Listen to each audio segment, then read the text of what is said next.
You will sleep outside tonight like the dog you are." The words cut through the humid Lagos night like a machete. 19-year-old Blessing stood trembling on the marble steps of the Okonkwo mansion, her thin housemaid uniform soaked with dirty dishwater her madam had just thrown at her. Mrs. Okonkwo's face twisted with rage as she slammed the heavy iron gate shut, leaving Blessing locked outside the compound walls for the third night this week. Welcome to Tales by Samof. Thank you so much for your incredible support and love. Before we dive into today's emotional story, drop a comment below and tell us where you're watching from. We love hearing from our amazing viewers around the world. Blessing sank onto the cold concrete pavement, pulling her knees to her chest as tears streamed down her face. The street was dark except for the flickering security lights from neighboring compounds. She could hear music and laughter from inside the Okonkwo house. They were celebrating their son's university admission with friends and family. Just hours ago, she had been serving them pepper soup and pounded yam, invisible as furniture. Now she was here again, cast out like garbage. This had become her routine for the past 6 months, since Mrs. Okonkwo discovered that Mr. Okonkwo had been watching Blessing a little too closely. Never mind that Blessing had done nothing to encourage it. She had simply committed the crime of being young and present. Mrs. Okonkwo's solution was not to confront her wandering-eyed husband, but to make Blessing's life a living hell. Blessing had no family to run to. Her parents died in a car accident when she was 15, and her only uncle had sold their family land and disappeared with the money. She'd been working as a housemaid ever since, moving from one cruel household to another. The Okonkwos paid her 12,000 naira a month, barely enough for anything, and she sent most of it to her younger sister Patience, who was living with a distant cousin in Enugu. The night grew colder. Around midnight, she heard footsteps approaching. She tensed, pressing herself smaller against the wall. Lagos streets at night were dangerous for young women alone. "Excuse me, are you all right?" A deep, gentle voice cut through her fear. Blessing looked up to see a tall man in an expensive navy blue caftan standing a respectful distance away. Even in the dim streetlight, she could see concern etched on his handsome face. A gleaming black Range Rover was parked nearby with a driver waiting inside. "I'm fine, sir," Blessing mumbled, looking down. "You don't look fine. It's past midnight and you're sitting alone on the street. Do you live here?" He gestured to the Okonkwo compound. "I work here, sir.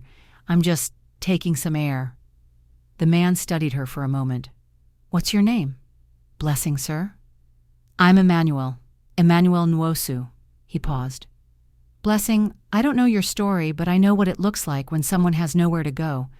My mother was once a housemaid who slept in kitchens and storage rooms. I won't insult you by pretending I don't see what's happening here." Tears welled up in Blessing's eyes again. Emmanuel pulled out his phone and made a call. "Ngozi?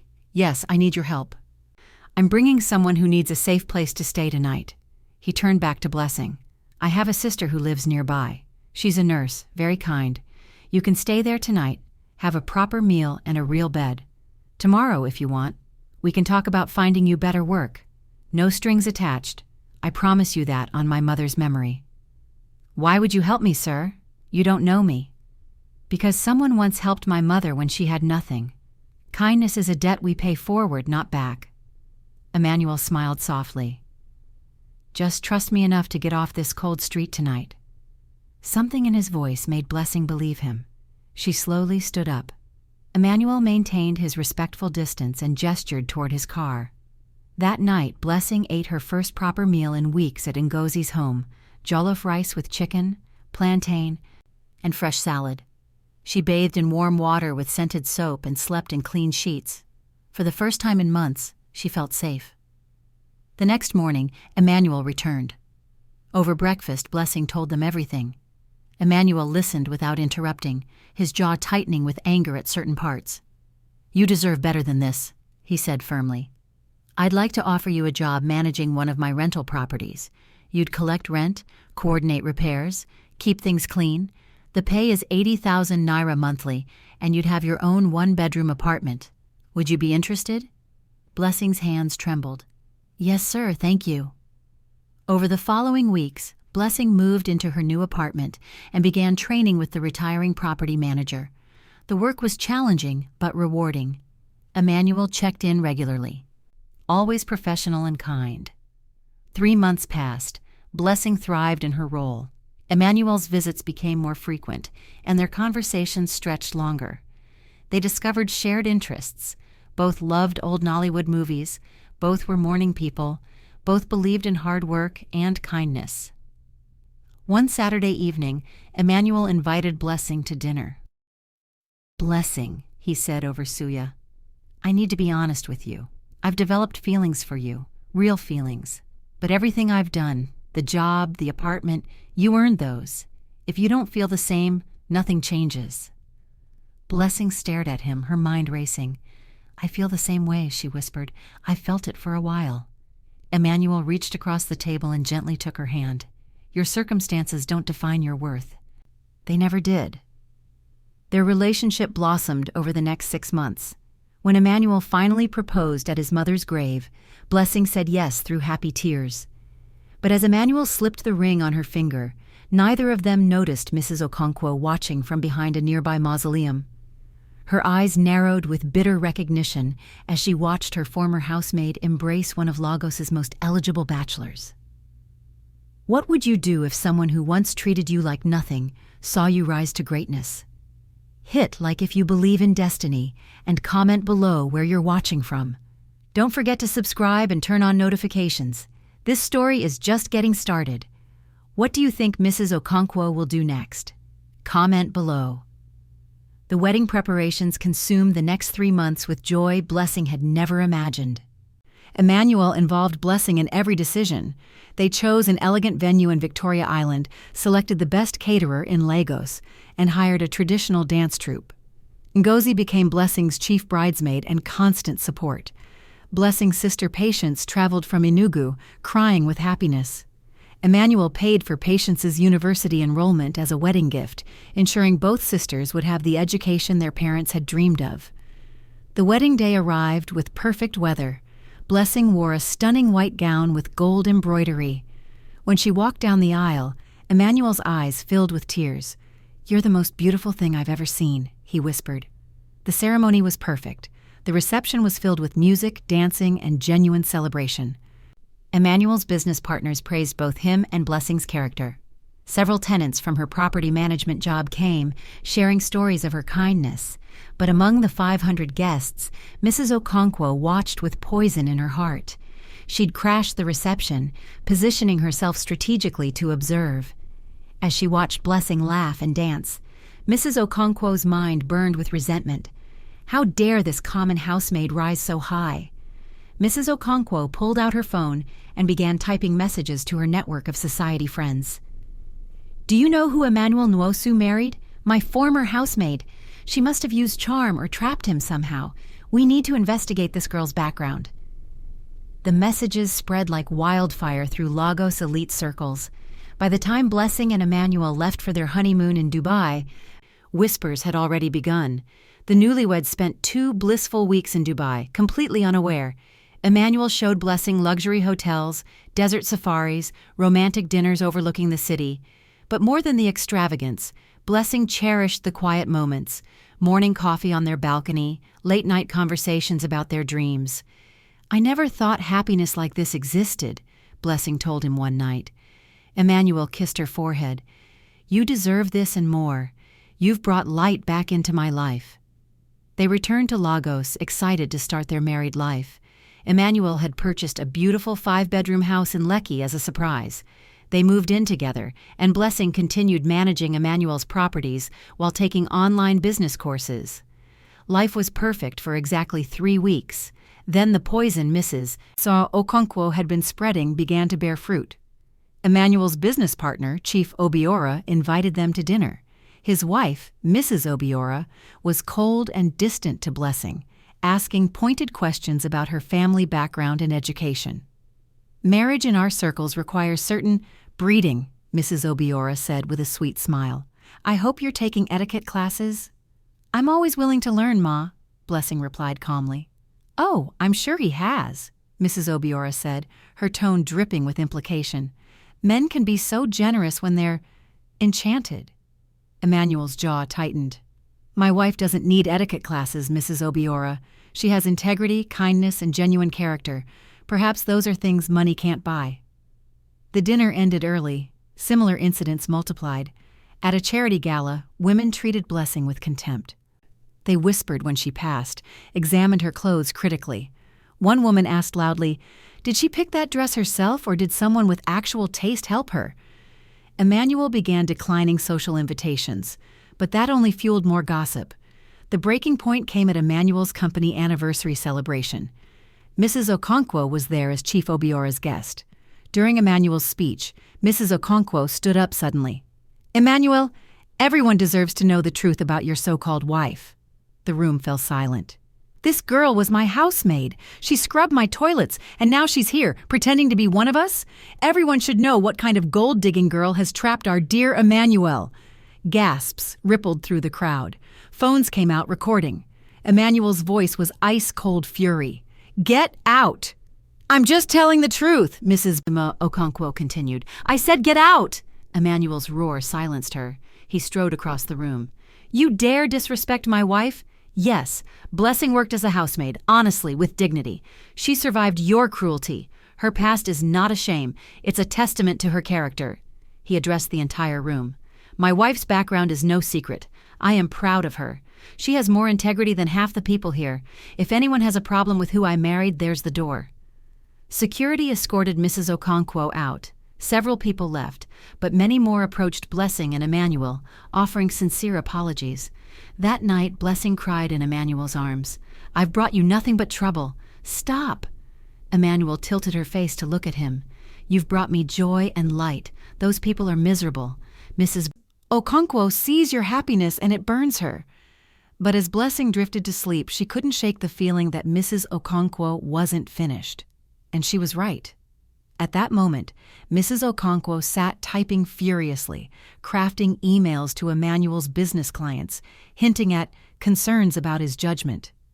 Have you ever been judged for your past? Hit like if you believe people can rise above their circumstances, and comment where you're watching from. Don't forget to subscribe and turn on notifications. Things are about to get very interesting.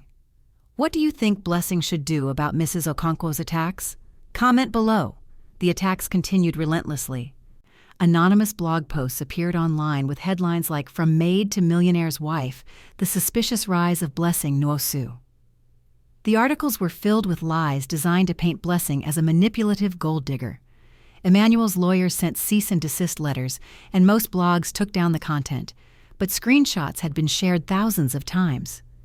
Blessing's face became known across Lagos as "that housemaid who married up." What hurt most was watching Emmanuel's business suffer. 2 major clients canceled contracts. Emmanuel pretended it didn't matter, but Blessing saw the stress lines deepening around his eyes. One evening, Blessing found Emmanuel staring at another hateful article claiming she'd trapped him with pregnancy. "Maybe we should separate for a while," Blessing suggested quietly. "Just until things calm down." "No." Emmanuel's voice was firm. He took both her hands. "That's exactly what she wants. She wants to break us, to prove our love isn't real. I won't give her that satisfaction. We're stronger than this." "Then what do? We fight back, not with anger or revenge, with truth and dignity. We show Lagos who you are through your actions." The next morning, Blessing made a decision. She would stop hiding and be undeniably herself. She expanded her property management work, taking on 2 additional properties. She was fair but firm, professional but warm. Tenants who had heard the gossip met her and left impressed. Then Blessing did something unexpected. She reached out to Ngozi and proposed starting a foundation to help young women from difficult backgrounds. They would offer skills training, job placement, and mentorship. "We'll call it the Second Chance Foundation," Blessing announced, "because everyone deserves a second chance." The foundation launched quietly. Blessing personally interviewed every young woman who applied, seeing herself in their eyes. She hired instructors to teach computer skills, accounting, customer service. She partnered with businesses willing to give these women real jobs. Within 3 months, the foundation had helped 47 young women find work. Success stories emerged. a former street hawker now working as a receptionist, a school dropout who'd learned coding and gotten hired by a tech startup. Local media took notice. A newspaper ran a feature story about the foundation, including Blessing's background. But this time, Blessing controlled the narrative. "I'm not ashamed of where I came from," she told the reporter. "Those experiences taught me resilience, empathy, and gratitude. Now I want to help other women who are where I once was." The article went viral for the right reasons. People shared it with comments like, "This is what real character looks like." Emmanuel's business phone started ringing with new clients impressed by his wife's initiative. But Mrs. Okonkwo read the article with growing fury. The narrative was slipping away. Blessing wasn't being destroyed. She was being celebrated. Mrs. Okonkwo needed a new strategy. She hired a private investigator to dig into Blessing's past. The investigator found nothing scandalous, just a young woman who'd survived tragedy and worked hard. But he did find something: Blessing's uncle Jidenna, the one who had sold her family land and disappeared. The investigator tracked him to a bar in Onitsha. Mrs. Okonkwo traveled to Onitsha personally. She found Jidenna, a bloated, bleary-eyed man, and sat across from him. "Your niece Blessing has become very wealthy," she began. "Married to a billionaire. I'm sure she's forgotten her poor uncle." Jidenna's eyes narrowed. "That girl married rich? And she hasn't sent me one kobo? Shameful, isn't it? You deserve compensation." Mrs. Okonkwo slid an envelope across the table. "Here's 50,000 naira, and another 50 when the job is done. Just come to Lagos, show up at her foundation, and make a scene about how she abandoned family." Jidenna grabbed the envelope. 1 week later, Blessing was at the foundation when she heard shouting. She walked out to find Jidenna arguing loudly with her receptionist. "Uncle Jidenna?" Blessing's voice was cautious. Ah, your own uncle who raised you. Is this how you repay family? You marry Millionaire and forget where you come from?" It was a complete lie. Jidenna had never raised her. He'd stolen her inheritance. But people were watching, recording. "Uncle, please calm down." "Privately? So you can hide your shame? Everyone should know. I took her in when her parents died, and now she lives in big house and cannot send small money to her own blood." Before Blessing could respond, Emmanuel's voice cut through the chaos. "Let her go, now." Everyone turned. Emmanuel stood in the doorway, commanding immediate attention. Jidenna released Blessing's arm but didn't back down. "And who are you?" "I know exactly who my wife is," Emmanuel interrupted coldly. "The question is, who are you? The uncle who stole her family's inheritance and disappeared? Showing up here drunk because someone paid you? Mrs. Okonkwo?" Jidenna's eyes widened. "You're going to leave quietly. If you contact my wife again, I will unleash every lawyer I have on you. You cannot afford that fight." Security guards stepped forward. Jidenna stumbled out, muttering curses. Emmanuel turned to the onlookers. "That man abandoned my wife years ago. Someone sent him here today to undermine the good work this foundation does. Don't let them succeed." That night, Emmanuel made calls to his lawyers and investigators. It's time to go on offense. Meanwhile, Mrs. Okonkwo watched the video circulate online. Comments weren't attacking Blessing. They were criticizing the drunk uncle trying to extort money and praising Emmanuel. Everything she tried backfired. But Mrs. Okonkwo wasn't done. She would go after Emmanuel's business directly, destroy his finances, force him to abandon Blessing. She picked up her phone and dialed Chief Obiora. "It's time to remind Emmanuel that crossing the wrong people has consequences." Emmanuel's counterattack began quietly. He hired investigators to document every instance of Mrs. Okonkwo's harassment. The blogs she'd funded, witnesses she'd bribed, payments to Jidenna. His lawyers compiled everything into a comprehensive dossier. But Mrs. Okonkwo struck first. Chief Obiora, under her influence, began spreading rumors that Emmanuel's company had financial difficulties. He suggested to clients that Emmanuel was distracted by personal matters and making poor judgment calls. Within 2 weeks, 3 more major contracts were canceled. Emmanuel's accountant brought increasingly worrying reports. "We can survive this," Mr. Adelika said carefully, "but not indefinitely. If contracts keep disappearing, we'll have to start letting people go within 3 months." 57 employees depended on Emmanuel. The thought of laying them off because of Mrs. Okonkwo's vendetta made his blood boil. Blessing noticed the change. He smiled less, slept poorly, spent long hours reviewing finances. She tried to help however she could, but guilt crushed her. One night she couldn't hold it in. "Emmanuel, your business is suffering because you married me. Maybe if we—" "Don't even finish that sentence." Emmanuel closed his laptop. "This isn't about you anymore. It's about her need for control. Even if you left, she'd find another target. We're not giving up." The next day, Blessing received a call from an unknown number. A woman's trembling voice spoke. "Mrs. Nwosu, my name is Yetunde. I worked for Mrs. Okonkwo for 6 years as a cook. I need to talk to you about what she's doing." They met at a quiet restaurant. Yetunde was nervous but determined. "I can't keep quiet anymore," Yetunde explained. "She's planning something worse. I heard her on the phone with Chief Obiora. They're going to sabotage one of your husband's construction projects. They have someone on the inside who's going to use substandard materials. When it fails inspection or someone gets hurt, they'll blame your husband's company." Blessing's blood ran cold. "Which project?" "The shopping complex in Lekki Phase 1. Mrs. Okonkwo paid off a site supervisor named Tunde. He's replacing steel reinforcements with cheaper, weaker materials. The building might pass initial inspections, but it won't be safe." Yetunde showed Blessing screenshots from Mrs. Okonkwo's phone, text messages discussing payments and material substitutions. "I took these when she left her phone charging. I couldn't let her hurt innocent people." "Can you send these to me?" "Yes, but please don't tell anyone how you got them. I have 3 children. I need this job." "I promise. Your name will never come up. Thank you. You may have just saved lives." Blessing called Emmanuel immediately. He listened in grim silence. "Send me those screenshots now. I'm calling an emergency site inspection."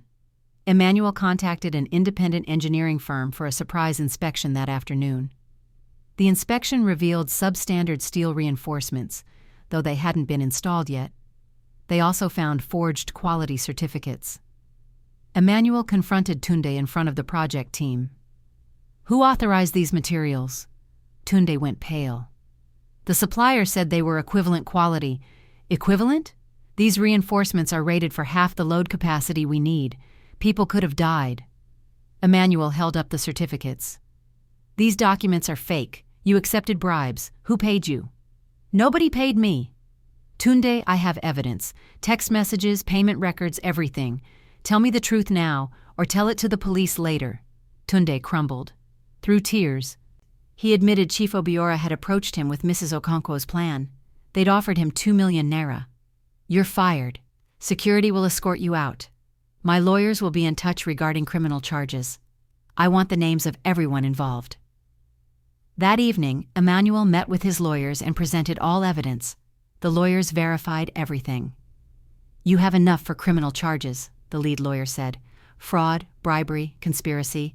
They could face prison time." "No, I don't want prison. I want something better." He outlined his plan. The lawyers smiled and got to work. 3 days later, Mrs. Okonkwo received a thick envelope, a comprehensive lawsuit for defamation, harassment, fraud, and attempted sabotage. Attached was every piece of evidence. The lawsuit demanded 50 million naira. But there was also a letter from Emmanuel offering conditions: a public apology, 5 million naira donation to the Second Chance Foundation, written testimony about Chief Obiora, and permanent cessation of contact. If she complied, he'd drop the lawsuit. She had 7 days. Mrs. Okonkwo raged for 3 days. But her own lawyer reviewed the evidence and delivered the verdict. "If this goes to court, you'll lose everything. Accept his terms." On the 6th day, Mrs. Okonkwo accepted. The public apology appeared in newspapers, admitting all accusations were false, offering sincere apologies. The 5 million naira was transferred. The testimony was delivered. When Blessing saw the newspaper, she cried from relief. "It's over. She can't hurt us anymore," Emmanuel promised. The Second Chance Foundation used the donation to expand dramatically, helping over 200 women within the next year. Business contracts that had been withdrawn were renewed. New clients approached Emmanuel specifically because of his integrity. One evening, as they sat in their garden watching sunset, Blessing asked, "Do you ever regret marrying me? All the trouble it brought?" Emmanuel looked at her incredulously. "Regret marrying the woman who makes me laugh, who works harder than anyone, who turns pain into purpose. You're the best decision I ever made." "I love you," Blessing whispered. "I love you more," Emmanuel replied. But their peace was short-lived. The next morning, Emmanuel's phone rang with devastating news. Chief Obiora, facing ruin, had filed false corruption charges against Emmanuel with the Government Regulatory Board, claiming Emmanuel had been using substandard materials for years. The charges triggered an immediate investigation that would freeze all active projects. Hundreds of workers would be sent home. Millions would be lost. Emmanuel stood frozen as the weight settled over him. Mrs. Okonkwo's vendetta might be over, but Chief Obiora's revenge was just beginning. What would you do if victory turned into a new nightmare? Hit like if you believe truth always prevails, and comment where you're watching from. Don't forget to subscribe and turn on notifications. The biggest test is yet to come. How do you think Emmanuel and Blessing will fight these false charges? Comment below. The Regulatory Board investigation hung over Emmanuel like a dark cloud. All active construction projects were immediately frozen pending review. 300 workers were sent home without pay, while investigators combed through 15 years of company records inspecting every project Emmanuel had ever completed. Blessing watched her husband transform before her eyes. The confident, peaceful man she'd married became withdrawn and exhausted. He spent 18-hour days gathering documentation, coordinating with lawyers, and meeting with investigators who treated him like a criminal. "They're acting like I'm guilty until proven innocent," Emmanuel said one night, his voice hoarse from frustration. "Chief Obiora filed completely fabricated reports claiming I've been using substandard materials and bribing inspectors for years. Every building I've ever constructed is being questioned." Blessing held his hand tightly. "But you have proof of your integrity. Every quality certificate, every inspection report, they're all legitimate. Proof takes time to verify. Meanwhile, my reputation is destroyed, my workers are suffering, and Chief Obiora is probably celebrating." Emmanuel's jaw clenched. He knew exactly what he was doing. "Even if I'm cleared, the damage is done." But Blessing refused to let despair win. While Emmanuel dealt with investigators, she took action. She contacted every tenant in the properties she managed, every business owner who'd worked with the Second Chance Foundation, every person who knew Emmanuel's character. "We need character witnesses," she told Ngozi. "People who can testify to Emmanuel's integrity, his honesty, his commitment to quality work." Within 2 days, Blessing had compiled a list of over 100 people willing to provide written statements about Emmanuel's character and business practices. She organized them by category: clients, employees, suppliers, engineers, and community members. She also did something bold. She called a press conference. Emmanuel was horrified when he found out. "Blessing, no, this will only draw more attention." "Exactly." Blessing's voice was calm but determined. "Right now, the only story people hear is Chief Obiora's lies. We need to tell the truth loudly and clearly. Trust me." The press conference was held at the Second Chance Foundation office. Blessing stood before cameras and reporters, her heart pounding but her voice steady. "My husband, Emmanuel Nwosu, has been falsely accused of corruption and negligence," she began.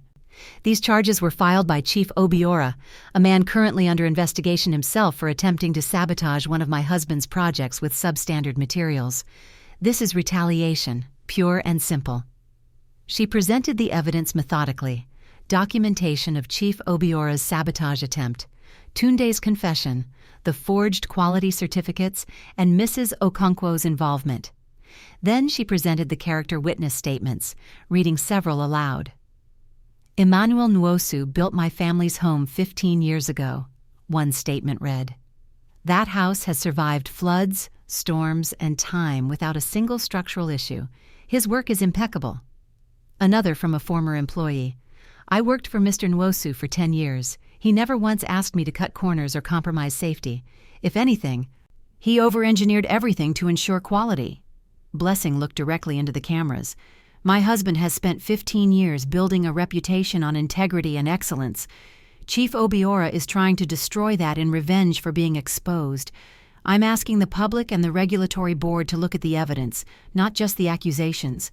Truth matters more than revenge." The press conference went viral. News outlets picked up the story, and public opinion began shifting. People started asking questions. Why would Chief Obiora, who was caught attempting sabotage, suddenly accuse Emmanuel of the same thing? The timing seemed suspiciously convenient. Pressure mounted on the regulatory board to expedite their investigation. Independent engineering firms volunteered to inspect Emmanuel's past projects pro bono, confident they would find nothing wrong. Meanwhile, something unexpected happened. Workers from Emmanuel's company, the ones who'd been sent home without pay, organized a peaceful demonstration outside the regulatory board offices. They carried signs reading, "Emmanuel Nwosu built our futures," and "Integrity over lies." Mr. Adelika, the elderly accountant, gave an impromptu speech to gathered media. "I've worked with Emmanuel for 12 years. I've seen every financial record, every transaction, every decision. This man doesn't have a corrupt bone in his body. He pays fair wages, uses quality materials, and treats people with respect. These charges are nonsense, and anyone who knows him knows it." The demonstration made national news. Social media erupted with support for Emmanuel using the hashtag #StandWithNwosu. People shared stories of buildings Emmanuel had constructed, homes that had stood for years without issues, projects completed on time and within budget. Chief Obiora watched his plan crumble. The false accusations that should have destroyed Emmanuel were instead exposing Chief Obiora's own vindictiveness. His business partners began distancing themselves. His wife, humiliated by the public scandal, filed for separation. 2 weeks into the investigation, the regulatory board made an announcement. After reviewing all documentation and inspecting multiple completed projects, they found zero evidence supporting Chief Obiora's claims. Every quality certificate was legitimate, every inspection properly conducted, every material specification met or exceeded. The charges against Emmanuel were dropped with a formal apology. Moreover, the board announced they were now investigating Chief Obiora for filing false reports, a serious offense that could result in criminal charges and permanent business license revocation. When Emmanuel received the news, he collapsed into a chair, overwhelmed with relief. Blessing wrapped her arms around him as he wept, not from sadness but from the release of weeks of crushing pressure. "You saved me," he whispered. "That press conference, the character witnesses, everything. You saved me." "We saved each other," Blessing corrected gently. "That's what marriage means." Within days, Emmanuel's projects were unfrozen. Workers returned with back pay. Clients who'd been waiting nervously resumed contracts. New clients came forward, impressed by how Emmanuel had handled the crisis with dignity. The Second Chance Foundation received an unexpected boost as well. Wealthy donors, moved by Blessing's courage in defending her husband, contributed generously. The foundation expanded to 3 locations, helping over 500 women in the next year. 6 months later, Blessing and Emmanuel sat in their garden watching the sunset, a familiar, peaceful ritual. But this time, Blessing had news. "I'm pregnant," she said softly, placing Emmanuel's hand on her still flat stomach. Emmanuel's face transformed with joy. "Really?" "Really. We're going to have a baby." They held each other as tears of happiness flowed. After everything they'd endured, the attacks, the lies, the sabotage, the false accusations, they had not just survived, but thrived. "What if it's a girl?" Emmanuel asked. "What should we name her?" Blessing smiled. "Hope.